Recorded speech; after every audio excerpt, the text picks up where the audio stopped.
नमस्कार. मनाच्या श्लोकाचा आजचा 16वा श्लोक.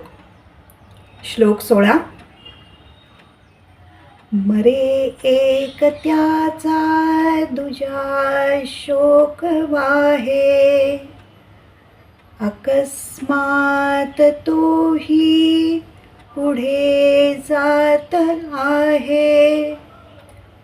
पुरेना जनी लोभ रे क्षोभ त्याते, म्हणून जनी मागुता जन्म घेते.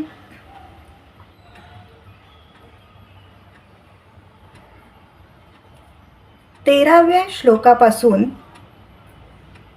समर्थांनी आपल्याला सातत्याने की आपल्या आयुष्याच्या मर्यादित काळाची आठवण करून दिली आहे. आयुष्याच्या अंतिम सत्याची आठवण करून दिलेली आहे. हे कशासाठी? तर सतत आपण सावध असावं, आपण जागरूक असावं आणि विवेक बुद्धीने आपण कर्म करीत राहावं.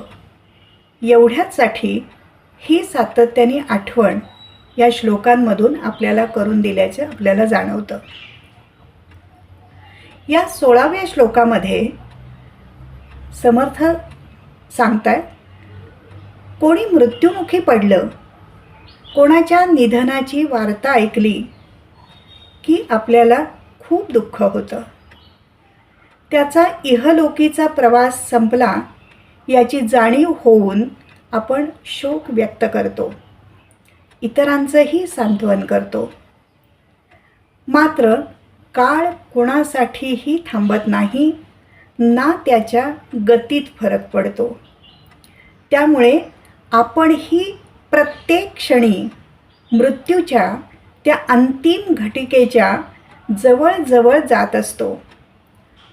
दुसऱ्या प्रती शोक व्यक्त करताना आपल्याला याचे स्मरण नक्कीच असायला हवे. विशेषतः ज्या व्यक्ती आपल्या अत्यंत जवळच्या असतात, ज्यांच्यावरती आपण मानसिकरित्या भावनिकरित्या खूप अवलंबून आहोत असं आपल्याला वाटतं, किंवा ज्यांच्या सहवासाची खूप सवय जडून राहिलेली असते, अशा व्यक्ती आपल्याला कायमच्या दुरावल्या तर त्याचा मानसिक आघात खूप मोठा असतो. अशा वेळी दुःखाला पारावार उरत नाही. शोकातिशयामध्ये व्यक्ती खचून जाते. आपल्याला सोडून गेलेली व्यक्ती आपल्याला परत कधीच दिसणार नाही, भेटणार नाही, या कल्पनेनंच व्यक्तीचं मन सैरभैर होऊ लागतं, अस्वस्थ होऊ लागतं. काय करू आणि त्या कायम सोडून गेलेल्या व्यक्तीला खेचून घेऊन येऊ, अशी काहीशी या व्यक्तीची अवस्था होते. टोकाचा एकटेपणा जाणवतो. आयुष्य निरर्थक वाटू लागतं.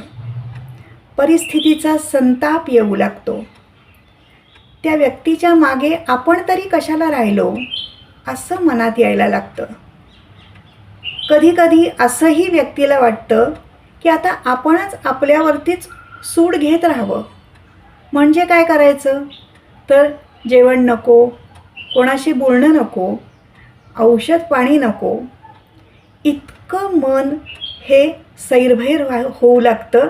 इतके अनेक विचार हे मनाला चाटून जाऊ लागतात. दुःखातिशयामध्ये अशी वेडीपिशी आणि सैरभैर अवस्था व्यक्तीची होऊन बसते. इथं समर्थ सांगतात, शोक आवरा, विवेक बुद्धी शाबूत ठेवा.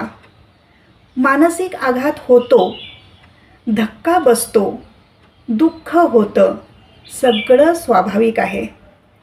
मात्र त्यातून विवेकानं बाहेर पडता यायला हवं. प्रत्येकाचं आयुष्य स्वतंत्र आहे. कर्माच्या संबंधामुळे म्हणजेच काय, तर कर्माची पूर्तता करण्यासाठी पूर्वकर्माचा निचरा करण्यासाठी अशा वेगवेगळ्या निमित्ताने आपण एकत्र आलो, एकत्र राहिलो, परस्पर व्यवहार केला. ज्याचा त्याचा प्रवास संपला, घटिका भरली की जो तो निघून जाणार. त्यामुळे वेळीच स्वतःला सावरावं.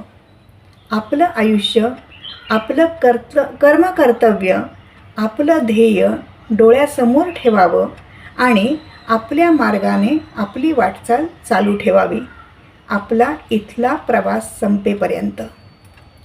अन्यथा जर दुःख आवरू शकलो नाही, त्यातच अगदी जीवावर येऊन आयुष्य कंठू लागलो, तर लोभ, मोह, आसक्ती, क्षोभ यापासून आपण दूर जाऊ शकणार नाही आणि या लोभामुळेच पुन्हा पुन्हा जन्म घेत राहू.